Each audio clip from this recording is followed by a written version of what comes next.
One thing that I think everyone wants to know from your perspective is how you think the iPad is going to change the genre of computing, because everyone has their own guesses how it's obviously going to affect the e-reader market, the Kindle and such, but how do you think it's going to change the way people interact with computing on a day-to-day basis? Is it really going to replace the laptop in a sense? I think for some people it will, but I still think that fundamentally it's at least the iPad that we have now for the next year, as we know it, is really about filling in an a previously unfilled niche. I mean, if, my analogy, the thing I've come up with is that the computers we know, Mac, Windows, things that, laptops that ship with keyboards, excuse me, are primarily designed, just in broad terms, for when you're leaning forward. You're in a chair and you're sitting forward and you're doing something in that posture. You're writing, you're working, you're doing something. The iPad is a device that's primarily meant, I think, to be used when you're sitting back. You're you're sitting on the couch, you're sitting on a bench.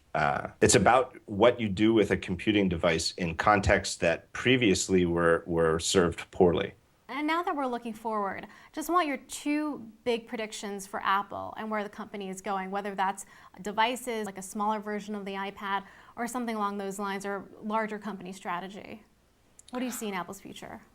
I just think more of the same. I don't think they're a very hard company to predict. I mean, in some ways, I mean, they sort of, and they're very, very intent on following a schedule. I mean, look at the iPod.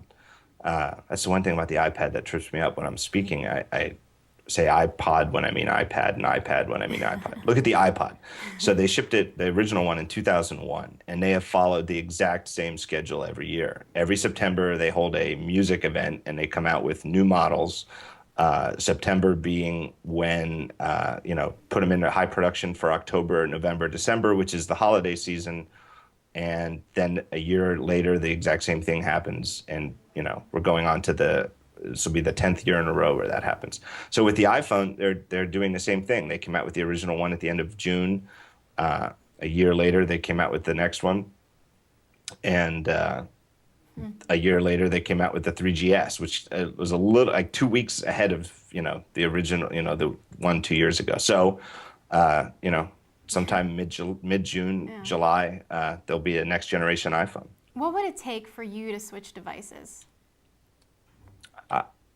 I mean, I used an Android device. I used a Nexus 1 for Did you about like 3 weeks full time. I mean, it was good. I mean, it would just have to be better. If I thought it were better, I would have stuck with it full time. I mean, if I enjoyed myself on it more. Yeah. I mean, I often say, I mean, I like Apple. Wait, how do I say it? Let me think. I like the company because they make great devices. I don't like their devices because they happen to come from Apple. It's not like rooting for a sports team where, you're going to stick with your team, whether they're winning or losing. I mean, it's the quality of the stuff they're making that interests me.